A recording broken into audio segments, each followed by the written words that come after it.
Hello বন্ধুরা, আবার তোমাদের সামনে চলে এসেছি একটা নতুন রান্নার রেসিপি নিয়ে।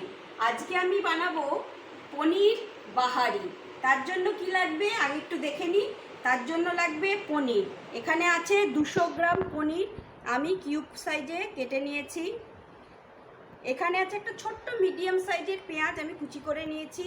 এখানে 5 কোয়া মতো রসুন আছে, আদা বাটা আছে, টমেটো কুচি আছে, ধনে গুঁড়ো, জিরে গুঁড়ো, স্বাদ মতো নুন আর চিনি। ফোড়নের জন্য আছে এলাচ আর দারচিনি। সবার শেষে দেব কসুরি মেথি আছে।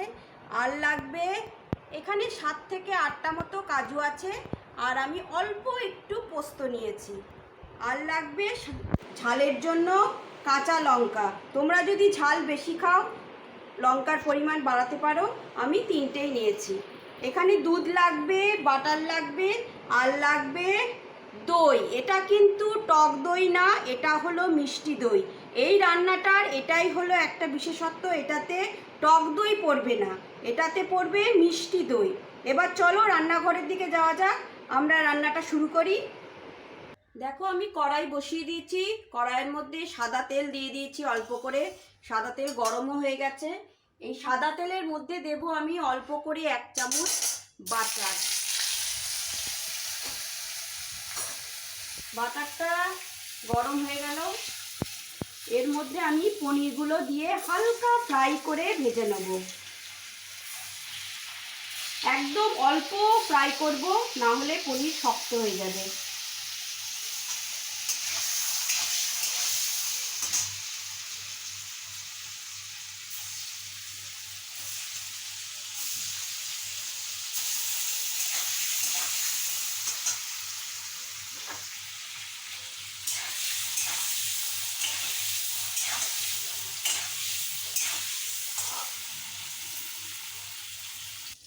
দেখো পনিরটা আমি হালকা করে ভেজে নিয়েছি।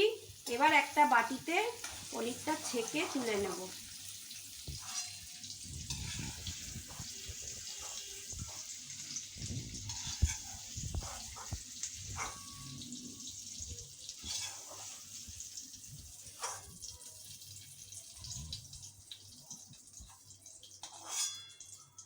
দেখো এবার যেটুকু তেল আছে এর মধ্যেই আমি ফোড়ন দেব।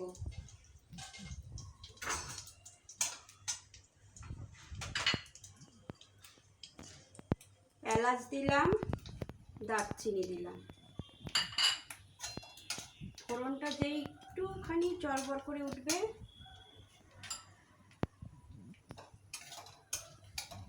আমি এর মধ্যে দিয়ে দেবো আগের থেকে যে পেঁয়াজটা কুচি করে রেখেছিলাম, এই পেঁয়াজ কুচিটা। পেঁয়াজ কুচি দিয়ে দিলাম, এই রসুনটাও দিয়ে দেবো।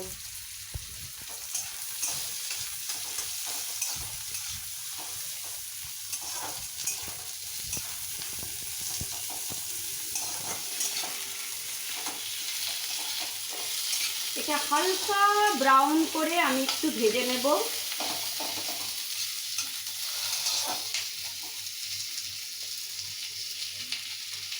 এর মধ্যে আমি অল্প একটু নুন দিয়ে দিলাম, তাহলে তাড়াতাড়ি পেঁয়াজটা ভাজা হয়ে যাবে।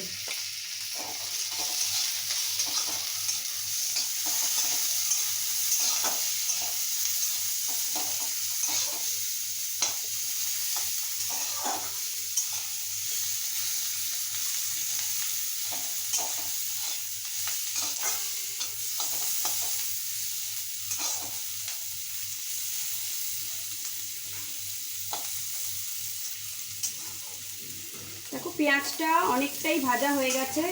এর মধ্যে এখানে আমি আদা বেটে রেখেছিলাম, এই আদা বাটাটা দিয়ে দিলাম। তার সাথে দিয়ে দিলাম টমেটো কুচি, আর ঝালের জন্য 3টে কাঁচা লঙ্কা।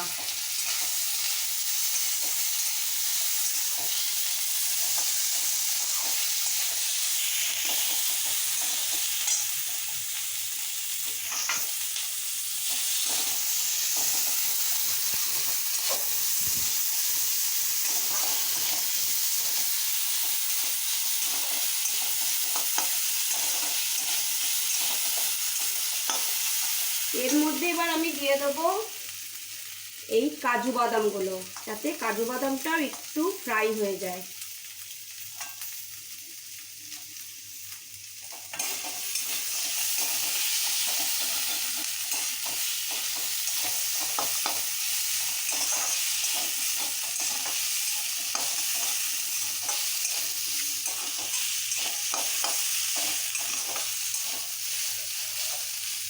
এবার এই পোস্তটাও এর মধ্যে দিয়ে দিলাম। এবার সব মশলাটা ভালো করে ভেজে নিয়ে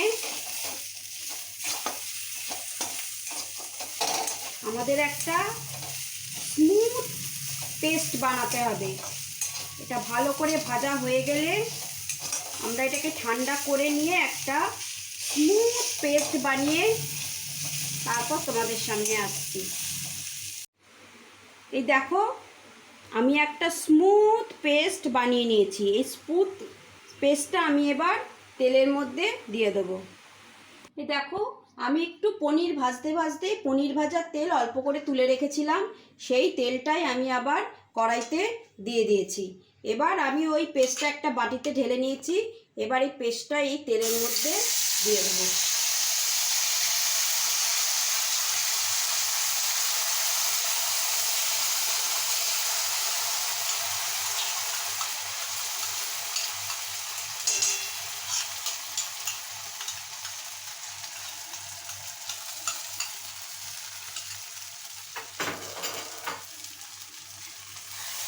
গ্যাসের ফ্লেমটা একদম লো রাখবে, না হলে নিচে লেগে যেতে পারে।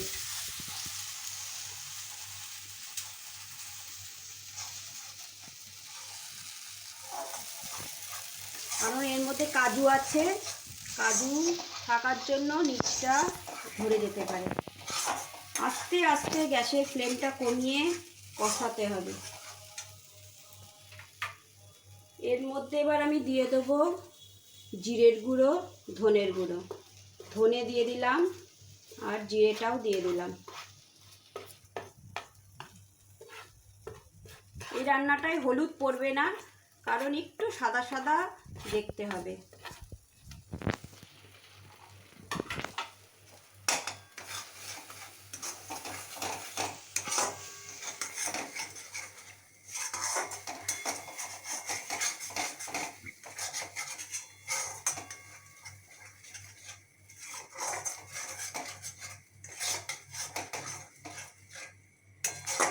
আস্তে আস্তে করে কষাতে হবে যতক্ষণ না এই মশলাটা থেকে তেল বেরিয়ে আসে। দেখো, মশলাটা একদম ভালো করে কষে গেছে, অল্প অল্প চারিদিকে তেলও ছেড়ে দিয়েছে। ঠিক এই সময়ে আমরা দিয়ে দেবো মিষ্টি দই, 3 চামচ মিষ্টি দই দিয়ে দেবো, স্বাদ মতো নুন আর অল্প একটু চিনি দিয়ে মশলাটা আবারও ভালো করে কষাবো।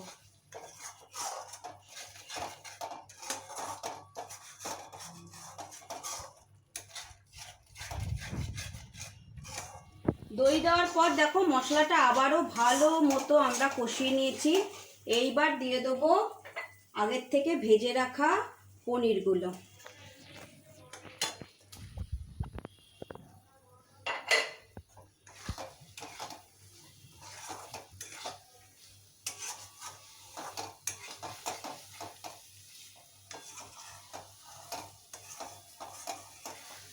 পনিরটা দিয়ে ভালো করে আবারও 2-3 মিনিট আমরা কষিয়ে নেব।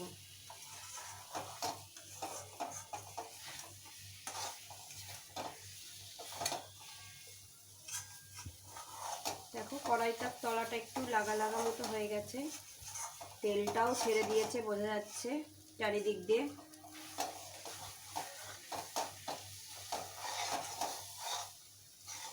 এই সময়ে আমরা দিয়ে দেব দুধ।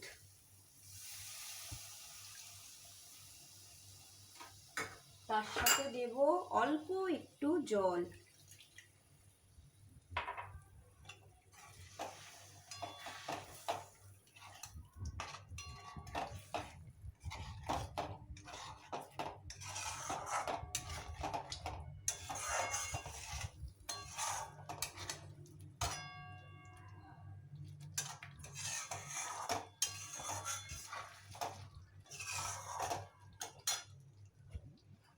থেকে আমরা ছড়িয়ে দেব কসৌরি মেথি।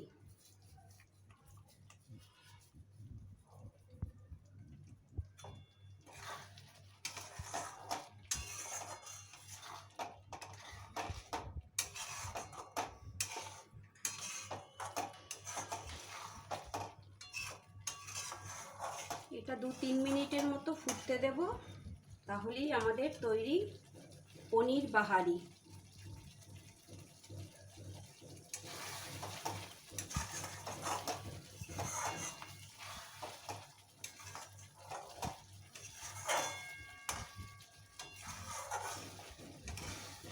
দেখো আমাদের পনির বাহারি একদম তৈরি হয়ে গেছে। আমরা এবার গ্যাসের ফ্লেমটা অফ করে দেব। এই দেখো আমাদের পনির বাহারি একদম তৈরি হয়ে গেছে। আমি একটা বাটির মধ্যে ঢেলে নিয়েছি, আর ওপর থেকে অল্প একটু বাটার আর কাঁচা লঙ্কা দিয়ে দিয়েছি। তো এই রান্নাটা যদি তোমাদের ভালো লেগে থাকে, চ্যানেলটা আমার সাবস্ক্রাইব করে দিও, লাইক করে দিও, আর বন্ধুদের সাথে শেয়ার করে দিও। আবার একটা নতুন রেসিপির সাথে তোমাদের সাথে দেখা হবে। ততক্ষণে টাটা।